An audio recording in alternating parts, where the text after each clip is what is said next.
Welcome to ACTPOD, a podcast show that sheds light on the stories and impact of the social sector.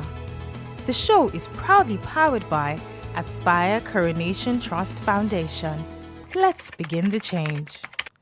Hello and welcome to ACTPOD, our story, our continent, and happy International Women's Month. This one definitely is about the women, and today we'll be having a very interesting conversation, a much needed topic of discussion. We'll be talking about breaking the silence with regards to gender-based violence. And today we'll be telling a beautiful story. It's called the WARIF story. Do you know WARIF? Okay. You know a lot about WARIF today.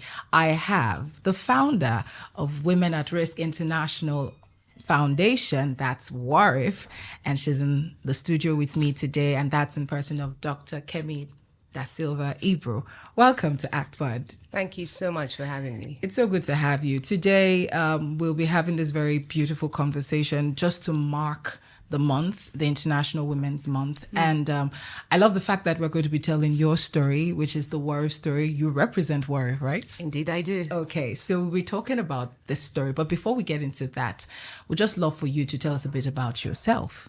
Okay, so my background is healthcare. I'm a practicing obstetrician and gynecologist. I've been working in the private practice space now for over 20 years, spanning 3 continents. I'm also a public health physician with strong leanings towards women and gender issues. I was motivated to establish a non-profit organization, the Women at Risk International Foundation, WARIF, to address the prevalence of rape, sexual violence, and trafficking of young girls and women in communities across Nigeria. Okay, thank you so much. I see you've eaten a bit into my next question, but I'll still ask it all the same, and because I want to get a bit more information about what WARIF is. I was going to say who WARIF is, and what WARIF represents. So you founded this organization, and it's been almost 8 years now, right? That's correct. Okay. It'll be 8 years in December. Oh, wow. Congratulations in advance. Thank you. Okay, so what birthed WARIF, and what exactly was the journey I know you briefly mentioned that, but would really love to know what led to the establishment of WARIF. That was in December 2016. Okay. So, as I just mentioned, working in obstetrics and gynecology, my patient population are women and girls.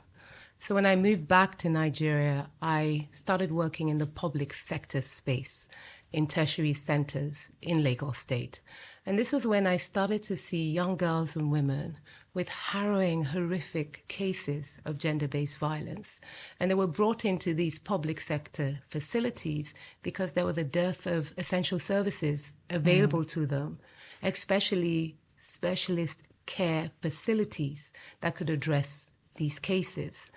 In my health capacity, I offered my services pro bono, but very quickly realizing that there was so much more that needed to be done in addressing the cases and the well-being of these women. Beyond the physical injuries, there's the emotional component to it. Beyond the emotional component, you have to appreciate that we're not a welfare country, so there's this welfare aspect that needs to be addressed. And then you look at the bigger social drivers of why it's happening, and you appreciate that if you're going to address a problem of this magnitude that is so layered and affects every sector in our society, then you have to adopt a unique approach. In establishing WARIF, the first thing that we understood was a needs assessment, understanding the sheer magnitude. How many girls and women are we addressing? And statistics tell us that 1 in 4 girls before the age of 18 would encounter at least one violent sexual experience in Nigeria. Now, if you look at Nigeria as the largest populated country on the African continent, we're talking about 200 million people, and half of us are women. So we have 49.8% of women and girls, and we're a young country. So over 60% of us are under 24. So when you say 1 in 4 before 18, you're translating this to mean over 10,000 girls everywhere across our 6 geopolitical zones. And then I looked at the lack of essential services. The same data suggests that only 5% of these women are even aware of services that could be of benefit to them. And only 3.5% actually receive any care. So in establishing WARIF, it was very apparent that we needed a unique approach. We needed to look at the intervention, offering services to these women and girls that are disenfranchised. But beyond that, we needed to look at the preventative measures. How do we tackle the issues so we prevent these cases from happening? So our approach is healthcare, which is our health pillar, our educational pillar, where we offer measured, impactful programs, both to secondary school boys and girls, as well as university students. And then the community pillar, and this is where our relationship with ACT Foundation started, where we offer, again, measured programs that are impactful, but this time in rural communities. Because we must remember that 54% of Nigeria is still within that rural community. If I speak a little about the educational pillar, we have to also appreciate the number of universities that we have in this country. We're over 170 universities. And in every university, you have an average of 1 in 5 students coming forward to say they're survivors of school-related gender-based violence. So we were fortunate enough to partner with other funders, and we were able to implement the first ever online classroom targeting this issue. With our secondary schools, we appreciate that the most vulnerable age group is that adolescent schoolgirl. 78% of the cases that we see at a rape crisis center in Yaba are under the age of 18. The youngest is only 7 months of age, and the oldest is 68. So it tells you that this is an issue that affects everyone, both girls, children, women, and of course men, because the community is also held accountable for these acts of violence. Oh, thank you so much. I love the fact that you went on to talk about the approaches that WARIF has adopted over the years. One question that just comes to mind as you speak about this is how receptive have been people, communities, institutions, been to WARIF since it started and its interactions with the community and especially with helping girls. What has been the reception? Has it been good so far? Has it been encouraging to keep up with the work? To answer that question would be twofold. First, we appreciate the social drivers of why do we have these acts of violence in this part of the world. Like most low middle income countries, there's a patriarchy. We know that women are naturally subjugated regardless of whether or not there's a violent encounter. And then we know our traditional practices encourage, in some situations, these acts of violence.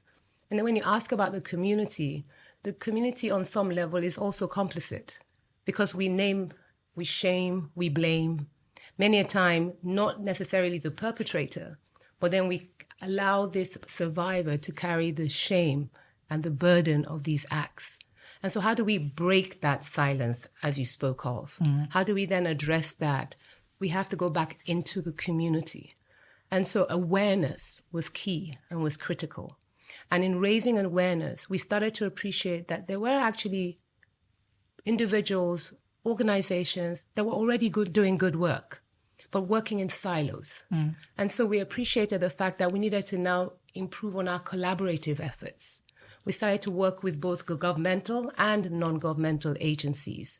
We started to partner with Lagos State. We're now official proud members of the Domestic and Sexual Violence Agency.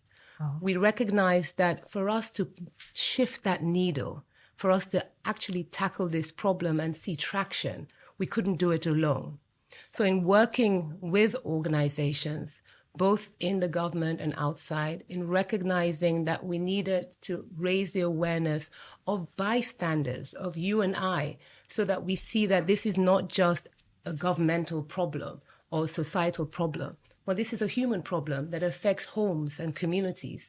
And so we're all asked to pick up that baton and we're all asked to play our role. And we're seeing this change, and it's really exciting to see because that's the only way that we can actually remove this scourge, if you will, in our communities. Thank you. Thank you so much. Now, I want to talk about some of the stakeholders that you have to engage to get this work done. First would be the men and the boys. And I know you mentioned them while you were speaking. We know that we're talking about gender-based violence and the focus is on the women, but we know that the men and the boys play a huge role in stopping this scourge, like you've called it. So how has WARIF engaged men and boys since its inception till now in the fight against gender-based violence? So the role of men and boys is critical to changing the narrative of gender-based violence, especially, again, in an environment like ours. Yes. If you empower a woman in a home and you don't carry her husband along, you're actually increasing her risk of intimate partner violence, because societal norms tell us that he believes that he's the head of the house. And so the status quo in that home is that she has no agency or autonomy in making decisions. So if you change that power status, if you empower her so that she can speak up and you don't carry him along, you can see where that leads to a perfect storm of increased violence. True. And so we recognized that very early, and we realized that we needed men as allies for us to actually move forward and successfully increase the essential services we have and also decrease the number of cases that were prevalent. We have 2 specific case studies and programs that we have implemented that we have found to have impact that we've been able to measure. With the secondary school boys, the adolescent boy between that age of 12 and 17, we found that his mindset at that time is still in the formative stage. And so if we were able to introduce to him like a mentoring program, allowing him positive masculinity and encouraging him to be that protector and not that perpetrator. Because we have to remember that this young boy is also institutionalized in that home of violence. So he sees it every day. So he doesn't actually see it as something that's wrong because it occurs all around him. And there's no positive masculinity to reinforce that this is wrong and shouldn't occur. And so we implement the Boys Conversation Cafe to these adolescent schoolboys across secondary schools in Nigeria. We're up to almost 2,000 boys now and counting. Wow. And we can see the measured impact in their change in mindset, in even the way they interact now in the home or in communities. And this we're able to measure because we go back and we have focal group discussion with their teachers and with their parents. In the community, we have a program called the Men for Allies. And again, this is a community-based program where we go into target groups and we encourage the men to come into our workshops. And then we start to speak again about this positive masculinity. And we start to encourage them in giving agency in their homes, in their communities, and recognizing why it is so important to actually empower the women folk in their communities.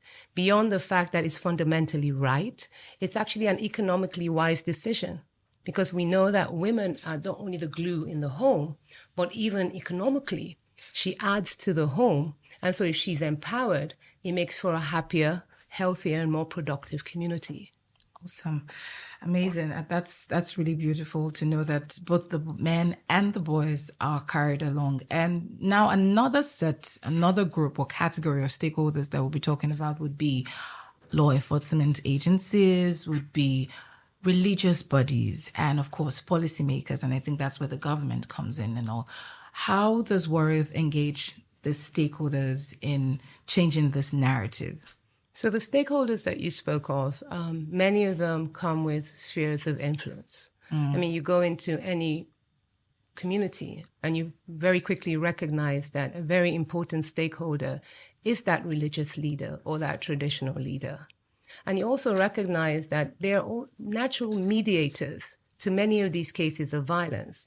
If there was an altercation in a home, for instance, the couple come to the Bale or come to that religious leader for mediation.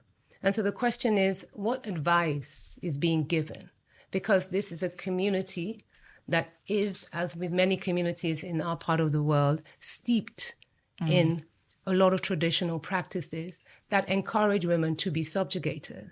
And so we realized that we needed to invite stakeholders into workshops so we could start to encourage not necessarily a change in mindset, because it's very difficult to change mindset over a short period of time. This is something that attitudinal change occurs over a longer period of time. But you can start with knowledge base. You can start by informing. You can start by showing, again, objectively why it's good to be able to say that the women in our community are also heard. And we've started to do this in community programs. We work under a specific umbrella program called the Gatekeepers Program. Again, it's actually where ACT and WARIF's story began. Oh, awesome. And we realized that in working in rural communities especially, there was a trust issue, because we were coming into their community to tell them about very sensitive issues that were not openly discussed. And so we needed the partnership, we needed the buy-in of the stakeholders that were resident in these communities. And they needed to be stakeholders that were trusted, they needed to be stakeholders with spheres of influence, and they needed to be stakeholders that cared. So the natural primary stakeholder through the healthcare system was that traditional birth attendant. This is an informally trained, mostly women, there's some men, who stand in the gap and provide healthcare to not only expectant mothers, but also to women and children in these communities.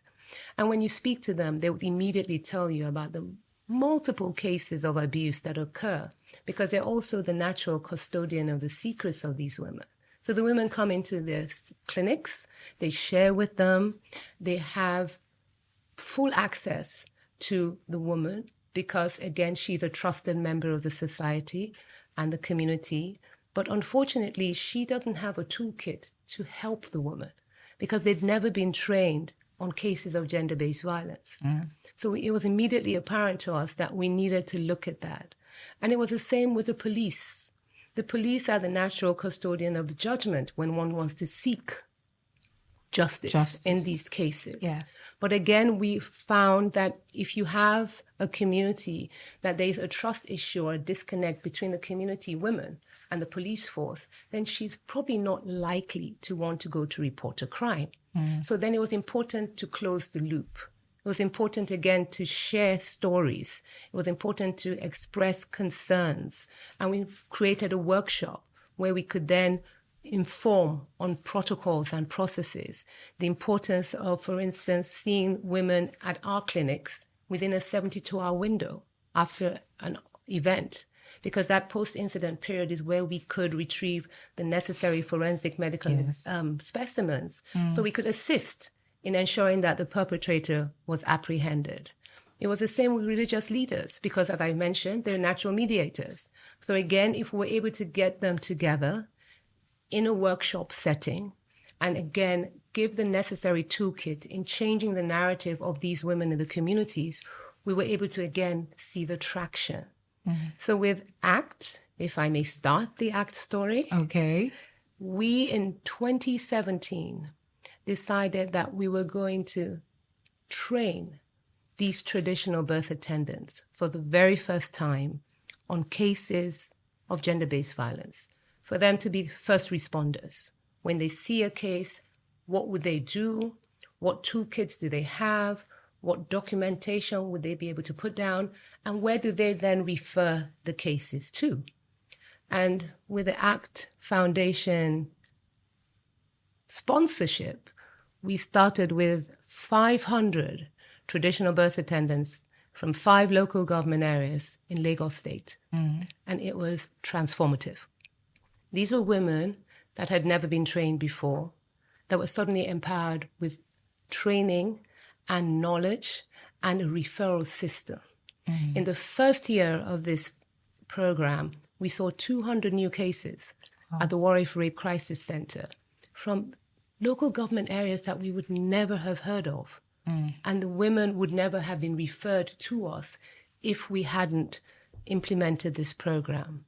I mean, since then, we've had sponsorship for 3 additional cycles with ACT Foundation. We've expanded the program to include even more traditional birth attendants. We're now up to, I believe, 3,000 plus and counting. We've also scaled outside of Lagos. Wow. So now we're in Ogun State with an additional 4 local government areas there. We've completed all the local government areas in Lagos State. So we can proudly say that thank you, ACT. We're now 20 and counting. Okay. And then we went further. We thought to ourselves, we have these other stakeholders. So why don't we address that issue, like you said? Invite the police in as our secondary gatekeepers. Invite that religious leader in as our tertiary gatekeeper and close the loop. Have access to healthcare, have access to justice, and have access to leadership in a community setting. And then you have a whole community that has all the ready available stakeholders to assist when these cases occur. In terms of referrals, we encourage all our traditional birth attendants by creating a clinical pathway to refer cases to the nearest sexual assault referral center. In Lagos, WARIF being the one we use. In Ogun State, we use the Ogun State Sexual Assault Referral Center for those referral services. Wow. Okay. Thank you so much. This has been, I was just listening and enjoying the entire story. And this has been really beautiful. And thank you for, just linking it up to where ACT Foundation came in. I was going to definitely ask that question, I figured. right? So, but then one question I'd love to ask before I ask you to share one or two stories, maybe just one story a success story that you're really passionate about, that every time you think about that story, you're really proud of what you've done with WARIF. But before we get to that, I want to ask, would you say WARIF is winning? It's been almost 8 years. Oh, yes. I mean, when you look at the problem, you could get overwhelmed with the numbers because you say to yourself, well, how could I possibly say I'm winning when I've just said that there are 10,000 girls every day being addressed? But for me, it's about every girl is a win. Every case is a win. Every day that we wake up and we go into a new setting and we implement a program and there's awareness now, that's a win. Every time we have that boy that decides, no, I'm not going to be complicit in gang rape. I'm actually going to stand in the gap for this girl. That's a win. Every time a young woman goes home and is able to say, no, the lecturer was not able to fail me because I refused sexual advances, because with the WARIF program, there were proper policies in place and I was able to report him. That's a win. So yes, I would say we're winning. A lot more work to be done. We're nowhere near where we would like to be, but every girl and every woman deserves the right to live in a society free of violence. And that's our goal. Amazing. Okay, now I think this is a great time to talk about a story that in your journey working with WARIF or leading WARIF, I would say, one story that always stands out for you. I'm always asked that question and I can't think of one story. Okay. Every time I pause and I think, what one story resonates? I just see so many smiling faces. I see the resilience of the market women that we see. I see the young girls that come to the WARIF Rape Crisis Center. I mean, this is a center that's in Yaba. It's a walk-in facility, no red tape. Beyond the forensic medical examination, we offer treatment, we offer testing, your HIV test, your your pregnancy test. And then we give the necessary post-exposure drugs like the morning after pill, like I was about to say, as well as the prophylactic drugs against HIV. And then we start the counseling process because the emotional trauma is just as important as the physical. And as I said very briefly earlier in this podcast, we then look at the welfare because Nigeria is not a welfare country. These women do not enjoy being abused, but they're not financially capable of leaving these homes of violence. They would like to seek justice, but where do they get legal aid from? And they would like a vocational skill so they can earn, but who's giving them that? So with our program, especially in the rural community with these women, we're able to provide that. And then you're able to see the transformation. You're able to see women that suddenly, even though they were semi-literate, because they've been empowered with the knowledge of opening a bank account, can actually keep their money safely. You're able to see those that opted to apprentice with a vocational skill, facilitator, able to start a business. And you're able to go back a year's time and you're able to see her business grow. Those are the things that make us smile. Those are the stories that, as you said, resonate. And the same with the children. Children that ordinarily are in homes of violence, that are suddenly smiling because they're safe. Young girls that suddenly appreciate that they can go and speak to an organization or a counselor about challenges in school. And then boys that are struggling, like I said, in institutional violent homes, that suddenly recognize that, I can change my narrative. I don't have to be this person. These are all stories. These are all amazing, fascinating stories. And I can stay here all day listing them all. And everyone is just as special as the other. Fantastic. So good to hear. And just listening to you, it's obvious that you're very passionate about what you do. I'd just love to ask, are you currently encountering any challenges with what you do that you wish, if this particular challenge is out of the way, would do a lot more? Aside funding, I guess. I was going to say, I'm assuming that the big white elephant in the room is not one of the reasons that I would say, or rather one of the challenges that I would say. But yes, besides funding, I think just we're just working in an environment where our cultural practices, Nigeria is such a beautiful country. Our heritage is one that we're all proud of. It's colorful, it's vibrant, and various languages, our culture. And it's one that we should and continue to be proud of. But sadly, we also have cultural practices that are encouraging this violence with girls and women. And so therefore, we have women that are ostracized and can't speak out. We still have the stigma of rape.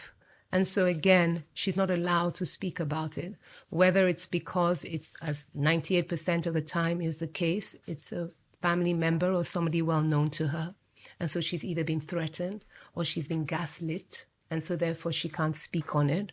Or whether because she just doesn't have the resources or enough information as to where to go to seek these services.